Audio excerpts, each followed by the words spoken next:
मैंने जैसे ही घर से बाहर कदम निकाला, बहुत से बच्चों ने मुझे घेर लिया।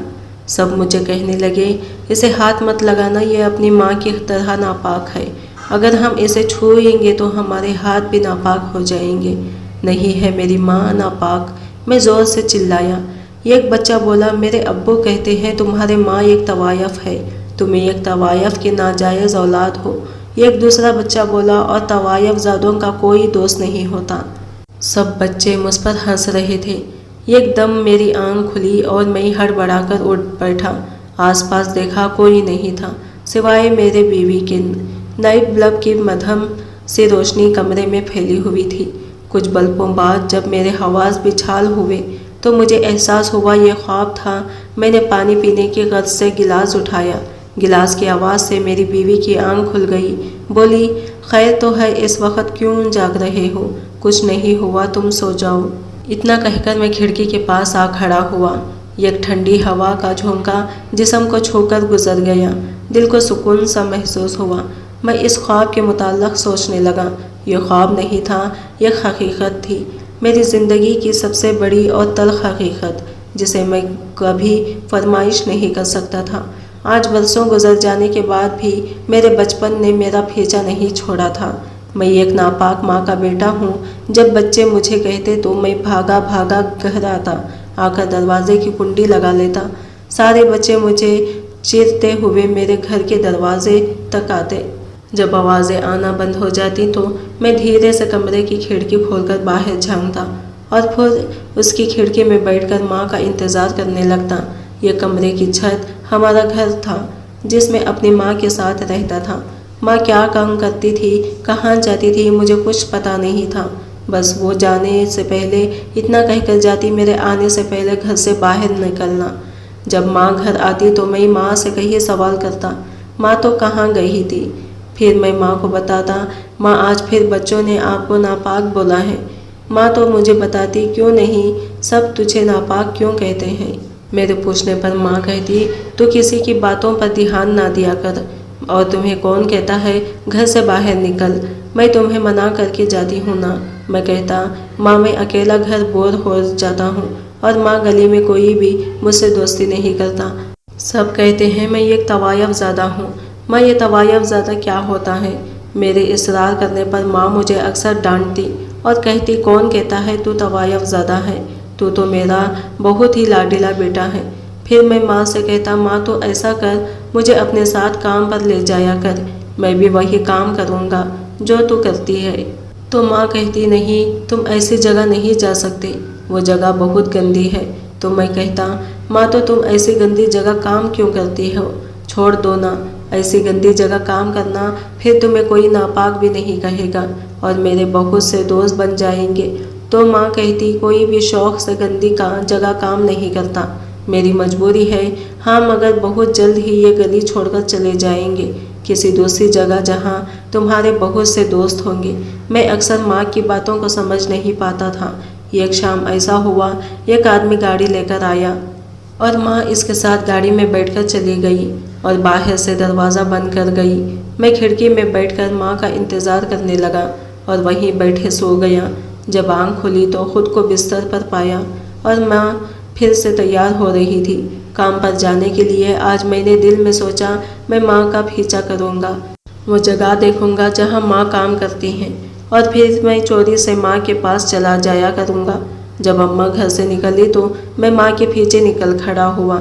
माँ का पीछा करने के बाद मैंने जो देखा था, इसके बाद कभी मेरे कदम घर की तरफ नहीं गए थे। हाँ, मैं घर से भाग आया था। भागते भागते मैं ठोकर खाकर गिर पड़ा और घड़ते ही बेहोश हो गया। होश में आने के बाद जब लोगों ने मुझसे पूछा मैं कौन हूँ तो मैं सहम सा गया। अभी लोग मेरे चेहरे से पढ़ रहे थे कि मैं एक नापाक माँ का बेटा हूँ। एक आदमी ने पूछा, तुम्हारी माँ कहाँ है? तो मेरे मुंह से निकला, मेरी माँ मर चुकी है, मेरा इस दुनिया में कोई नहीं है। मैंने एक पल में अपनी जिंदा माँ को मार दिया था, इसके दिल 10 साल के प्यार को भुला दिया था। जब लोगों ने सुना मेरी माँ मर चुकी है और मैं लावारिस हूँ तो लोगों ने मुझे जाइलड होम पहुँचा दिया, जहाँ पर मेरी उम्र के और भी बहुत से बच्चे थे। यहाँ पर मेरे बहुत से दोस्त भी बन गए और कोई मुझे ये नहीं कहता था मैं एक नापाक माँ का बेटा हूँ। यहाँ मैं भूल गया मेरी कोई माँ भी है। चूँकि मैं सब बच्चों में बड़ा था, मुझे सब बच्चों का इंचार्ज बना दिया गया। मैं पूरी तवज्जो से काम करने लगा।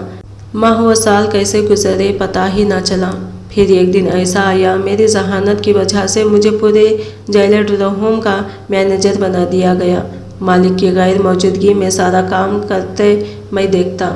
मेरा मालिक मुझसे बहुत खुश था, वो मुझे अपना बेटा मानता था। फिर एक दिन ऐसा आया, मैं शादी के बंधन में बन गया। मेरी महक से शादी हो गई। मेरी महक से मुलाकात एक गेट टुगेदर मैरिज इवेंट में हुई थी। ये मैरिज इवेंट मेरे मालिक ने अरेंज किया था। वो अक्सर ऐसे इवेंट ऑर्गेनाइज करता रहता था। वो बहुत सखी दिल इंसान था। इस सारे प्रोग्राम का काम मेरी निगरानी में हो रहा था। सारी सिक्योरिटी मैं खुद देख रहा था। एक वर्कर ने मुझे आकर कहा, बाहर एक लड़की खड़ी है और इसका कहना है वो ब्यूटिशियन के साथ है। वो कुछ काम की वजह से लेट हो गई। मैंने इस वर्कर से कहा, चलो मैं खुद देखता हूँ। जब मैंने पहली बार महक को देखा था, वो बहुत घबराई हुई थी और सहमी हुई खड़ी थी। दूर खड़े 2-4 लोग इसकी तरफ देख रहे थे। वो इनकी नज़रों से बचने के लिए खुद में समेटी जा रही थी। बार बार सर पर दुपट्टा ठीक कर रही थी। जब मैं इसके पास गया था, लोगों की नज़रों का जाविया बदल गया था। फिर इसने मुझे अपने लेट होने की वजह बताई और मेरे साथ चलते हुए अंदर तक आई थी। फिर मुझे थैंक्स बोलते हुए दुल्हन सेशन में चली गई, जहाँ पर सब दुल्हनें तैयार हो रही थी। मैं कुछ देर इसी जगह खड़ा रहा, फिर अपने काम में लग गया। हाँ, मगर आज पहली बार मेरे साथ ऐसा हुआ था। मैंने किसी औरत के बारे में रुक कर सोचा था, वरना मुझे औरत नाम से नफरत थी। दूसरी बार मेरी महक से फ़ोन पर बात हुई थी। कुछ पे मिनट करना बाकी थी। इसी सिलसिले में मैंने दोबारा कॉल की थी। इत्तेफाक से कॉल महक ने रिसीव की। शायद इसमें खुदा की कोई मर्जी शामिल थी, जो दूसरे दिन महक एक लड़की के साथ मेरे ऑफिस में मौजूद थी। ना जाने मैं इतना खुश क्यों था। मेरी यह खुशी मेरी आंखों से बयां हो रही थी। यहीं से हमारी दोस्ती की शुरुआत हुई। महक ने अपनी ज़िंदगी का हर सच मुझे बताया था। मैं भी बेचैन रहने लगा। जब तक अपने दिल की हर बात महक से शेयर ना कर लेता, दिल को सुकून नहीं मिलता था। ये दोस्ती कब प्यार में बदल गई पता ही ना चला था। दूसरी तरफ महक का भी यही हाल था। जब महक ने अपने दिल का हाल बताया तो मैं खुशी से झूम उठा था। फिर हमने दोनों ने शादी का फैसला किया। मैंने महक को सब कुछ सच सच बता दिया था, लेकिन ये नहीं बताया था कि मेरी माँ कौन थी। मैं किस हाल में भी महक को ये नहीं बताना चाहता था। मेरी माँ एक तवायफ थी। आप अभी तक सोए नहीं? महक ने चुपके से आकर मेरे कंधे पर सर रखा तो मैं ख्यालों की दुनिया से वापस लौट आया। कहाँ आप मुझसे कुछ छुपा रहे हैं? महक ने बहुत प्यार से पूछा था। नहीं तो महक, मैं क्यों तुमसे कुछ छुपाऊंगा? लेकिन महक बोली, हमारी शादी को 2 माह का अरसा हो गया है। मैंने इन 2 माह में नोट किया है आप अक्सर नींद में बेचैनी से करवटें बदल रहे होते हैं, जैसे आप कोई बहुत भयानक ख्वाब देख रहे हो। मैं एकदम घबरा गया, कहीं महक को मेरे माजी के बारे में पता तो नहीं चला गया। फिर मुझे यह सोचकर तसल्ली हुई, महक कैसे जान सकती है, जबकि मेरी ज़िंदगी का यह राज सिवाय मेरे कोई और नहीं जानता। इस वाक़या के दूसरे रोज़ अचानक मेरी रात में आंख खुली। मैंने देखा महक बिस्तर पर नहीं थी। मुझे बाहर से सरगोशियों की आवाज़ सुनाई दी। मैंने देखा महक किसी से फ़ोन पर बात कर रही है। महक कह रही थी, कल मैं आपसे मिलने आ रही हूँ। पहले मैं आपके मना करने पर नहीं आई, लेकिन अब मैं रुकने वाली नहीं, भले कुछ भी हो जाने। इतना कहकर महक ने कॉल काट दी। महक के कमरे में आने से पहले मैं आंखें बंद करके लेट गया। महक भी चुपके से आकर लेट गई। मैंने महसूस किया महक एक पल के लिए सोई नहीं थी। दिल चाहा महक से पूछूं क्या बात है, कौन है वो जिसे अकेले में वो इतनी बेचैन है। फिर सोचा नहीं, कल वो जब जाएगी तो खुद बताएगी।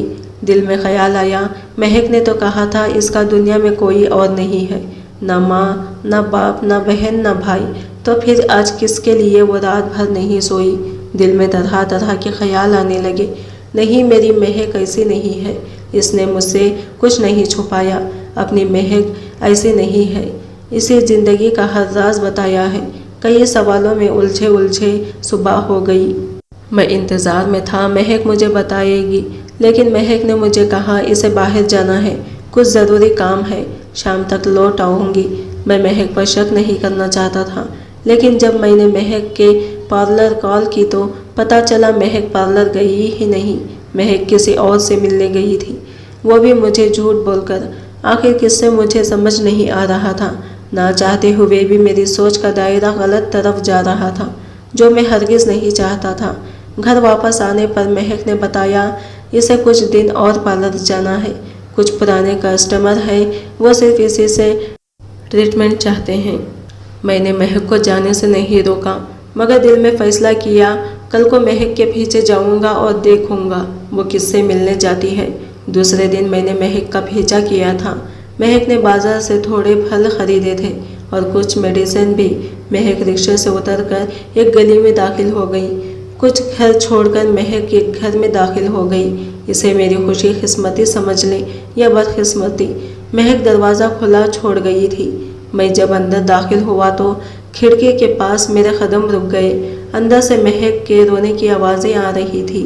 महक कह रही थी मैंने आपके कहने आज तक किसी को नहीं बताया, मेरा भी इस दुनिया में कोई है, यहाँ तक कि अपने शौहर को भी नहीं, लेकिन बहुत हो गया, अब मैं किसी से नहीं डरूंगी, भले दुनिया मुझे कुछ भी कहे। मैं एक तवायफ की बेटी हूँ, मुझे कोई परवाह नहीं। आप मेरी माँ हो, मैं बस इतना जानती हूँ। महक बोल रही थी और मुझे पैरों तले ज़मीन निकलती महसूस हो रही थी। नहीं महक, तुम्हें मेरी कसम है, तुम किसी को नहीं बताओगी कि मैं तुम्हारी माँ हूँ। कमरे से आने वाली दूसरी आवाज़ मुझे कुछ जाने पहचाने सी लगी।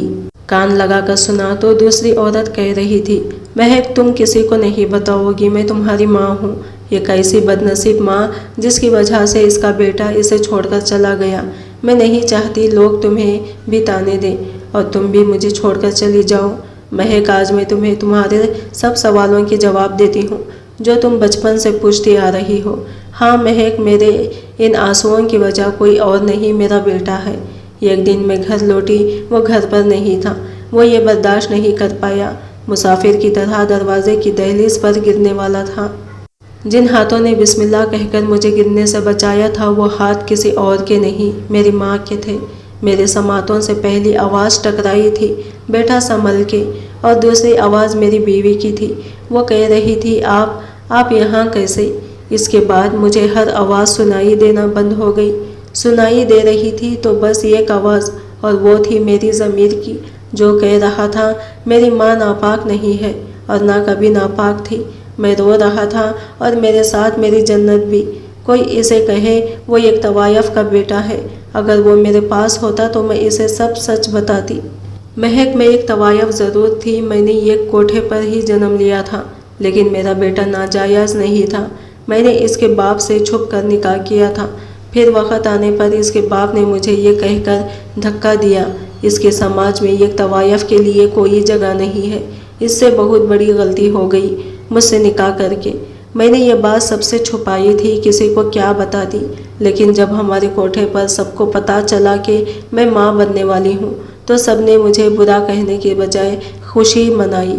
सब खुश थे। इनके कोठे पर ही एक और लड़की का इजाफा होने वाला था।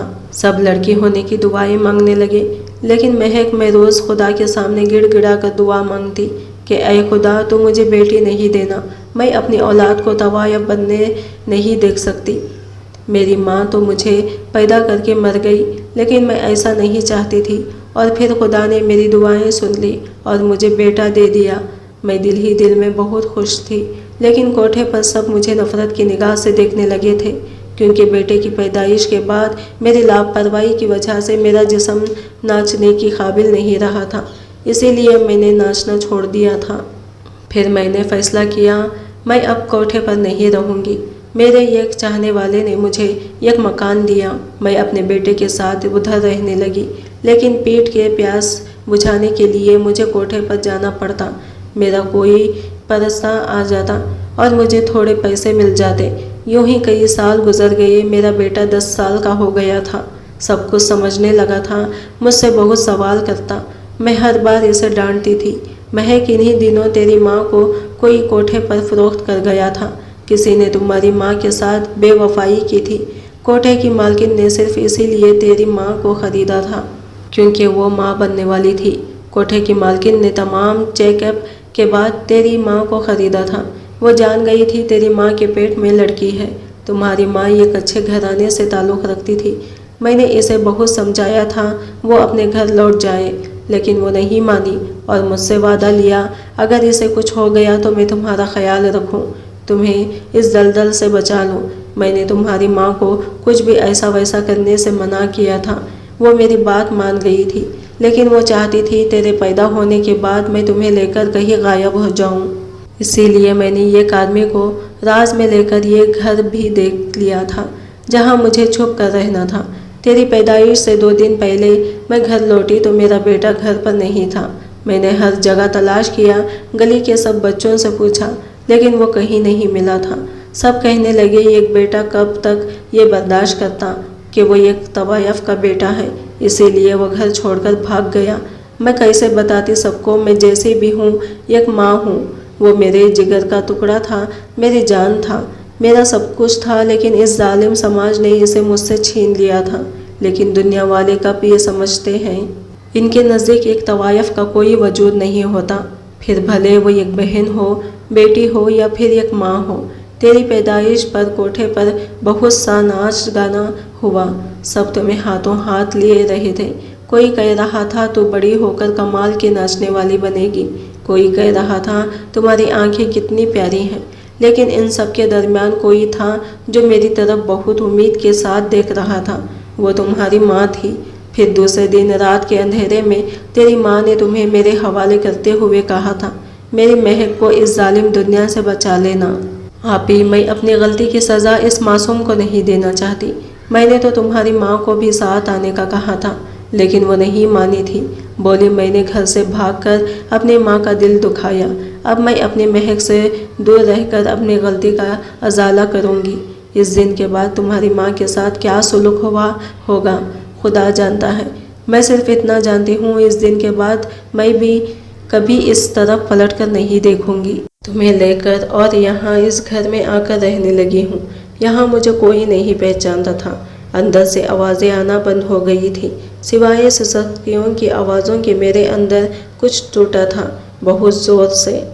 मैं एक लिए मुसाफिर की तरह दरवाजे की दहलीज पर गिरने वाला था। जिन हाथों ने बिस्मिल्लाह कहकर मुझे गिरने से बचाया था, वो हाथ किसी और के नहीं, मेरी माँ के थे। मेरी समातों से पहली आवाज़ टकराई थी, बेटा संभल के, और दूसरी तरफ आवाज़ मेरी बीवी की थी। वो कह रही थी आप यहाँ कैसे। इसके बाद मुझे हर आवाज़ सुनाई देना बंद हो गई। सुनाई दे रही थी तो सिर्फ एक आवाज़, और वो थी मेरे ज़मीर की, जो कह रहा था मेरी माँ नापाक नहीं है और ना कभी नापाक थी। मैं रो रहा था और मेरे साथ मेरी जन्नत भी रो रही थी। मैं रोते हुए माँ के कदमों में जा गिरा और चीख चीख कर कहने लगा कि माँ, मैं वही बदनसीब तेरा बेटा हूँ जो तुझे छोड़कर चला गया था। मेरी माँ ने मुझे अपने सीने से लगाया और मैं रो रो कर सिर्फ एक बात ही कहता रहा कि मेरी माँ तवायफ नहीं है, मेरी माँ नापाक नहीं है, मेरी माँ सिर्फ मेरी जन्नत है, मेरी जन्नत। माँ बेटे की कहानी आपको कैसी लगी कमेंट करके ज़रूर बताइएगा, और हमारा चैनल हिना की आवाज़ को ज़रूर से सब्सक्राइब करें फ्रेंड्स, ताकि ऐसे ही वीडियोस आपको, और अगले आने वाले वीडियो के साथ मिलते हैं। तब तक के लिए बाय बाय, टेक केयर, अल्लाह हाफिज़।